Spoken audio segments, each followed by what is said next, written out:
tous et bienvenue dans cette nouvelle édition du Journal des Sénatoriales, une édition entièrement consacrée au renouvellement du Sénat qui aura lieu le 25 septembre prochain.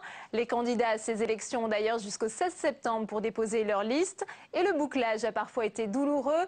L'issue de ce scrutin s'annonce serrée. Certains départements ancrés à droite pourraient basculer à gauche. C'est le cas de l'Oise où les UMP Philippe Marini et Alain Vasselle, deux personnalités de poids au Sénat, présentent finalement une liste commune. Face à une gauche goguenarde et plus confiante que jamais, ils ont dû revoir leur stratégie, quitte à faire des sacrifices. Fabrice Cuny. Exceptionnel, on ne s'est pas vu aujourd'hui, Alain. Tout l'été, Alain Vasselle aura hésité. Accepter la 3e place sur la liste UMP conduite par Philippe Marini était un pari risqué. Dans l'Oise, 4 sièges sont à pourvoir, alors cette 3e position est loin d'assurer une réélection pour un sénateur élu largement depuis près de 20 ans. Et ceci a été le résultat d'échanges, de contacts, d'une analyse du corps électoral du département, d'une analyse des rapports de force entre l'opposition et la majorité. Et une petite chance existe de pouvoir obtenir 3 sièges. Donc j'ai pris ce risque puisque personne d'autre n'a voulu le prendre à ma place. Il fallait bien y en ait un qui le prenne, ce risque.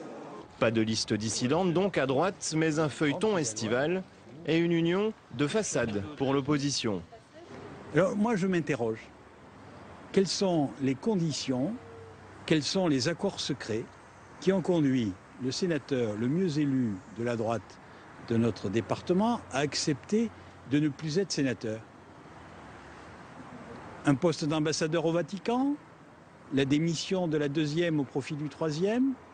Je ne sais. Ah oui, je tiens absolument à ce que toute l'équipe soit là pour vous accueillir, Monsieur le Président. À gauche, l'objectif est clair, gagner 2 des 4 sièges de sénateurs. Et l'on espère un vote sanction des élus locaux face aux réformes engagées par la majorité. Nous rencontrons beaucoup d'oreilles attentives chez les élus locaux qui trouvent que, bon, on a tort de les maltraiter comme on les maltraite actuellement et ils comptent beaucoup sur les inflexions qui vont peut-être sortir de ces élections sénatoriales. Donc, alors... À droite, si Philippe Marini a réussi à préserver l'image de l'Union, cette 3e campagne d'affilée est de loin la plus indécise. Alors face aux attaques de l'opposition et devant les élus locaux, le rapporteur général du budget au Sénat défend son bilan. Nos adversaires socialo-communistes utilisent des arguments tout à fait mensongers pour faire peur, n'est-ce pas? C'est une espèce d'instrumentalisation des peurs et ils décrivent les textes que nous avons votés de façon tout à fait inexacte. L'Oise est l'objet de toutes les attentions des états-majors parisiens. Quelle liste obtiendra le 4e siège de sénateur?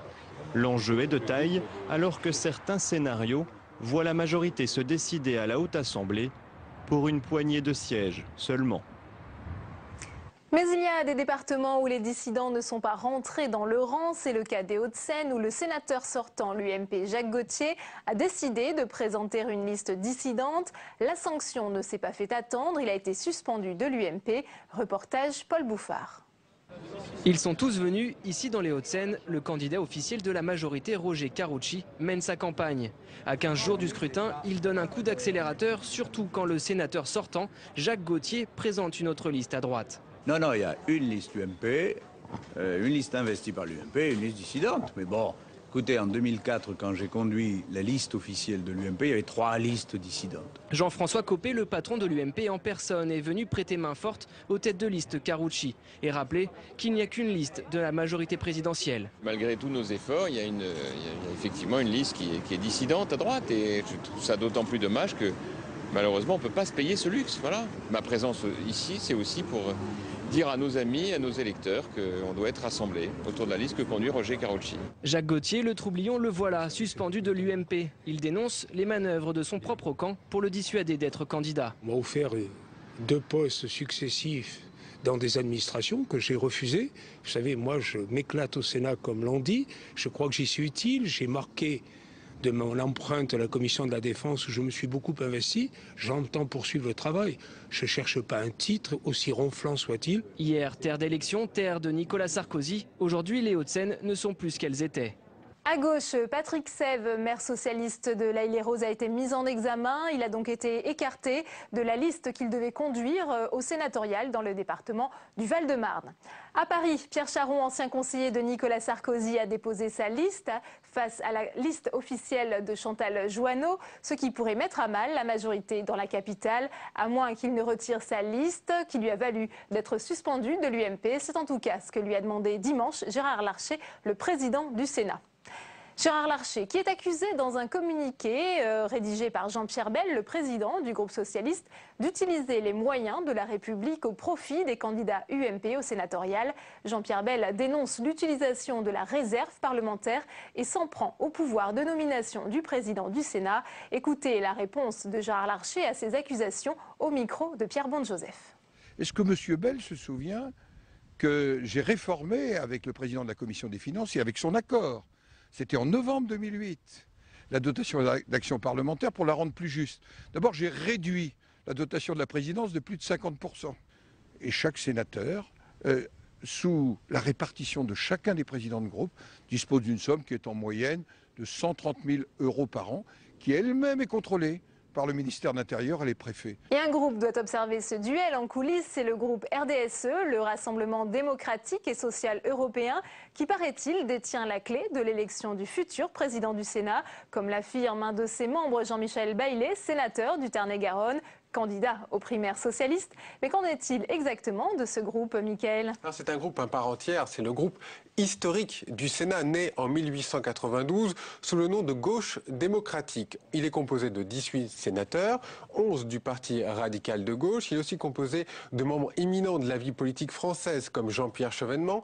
On y compte également des élus de droite comme les radicaux valoisiens, des proches de Jean-Louis Borloo, et puis d'autres comme Jean-Marie Bockel, le président de la gauche moderne, ministre sous Nicolas Sarkozy. Bref, un groupe où les sensibilités se mélangent, un groupe mixte que la gauche et la droite ont toujours tenté d'amadouer, jamais avec succès. Est-ce que ce groupe RDSE est-il aussi puissant qu'il le prétend? Est-ce que c'est vraiment un groupe faiseur de roi? Faiseur de roi, en tout cas, on va attendre le 25 septembre ou un petit peu plus tard, mais peut-être quitte à voter contre nature. On ne sait pas encore ce qui va se passer. Le Parti radical de gauche, vous savez, est historiquement un soutien de la gauche.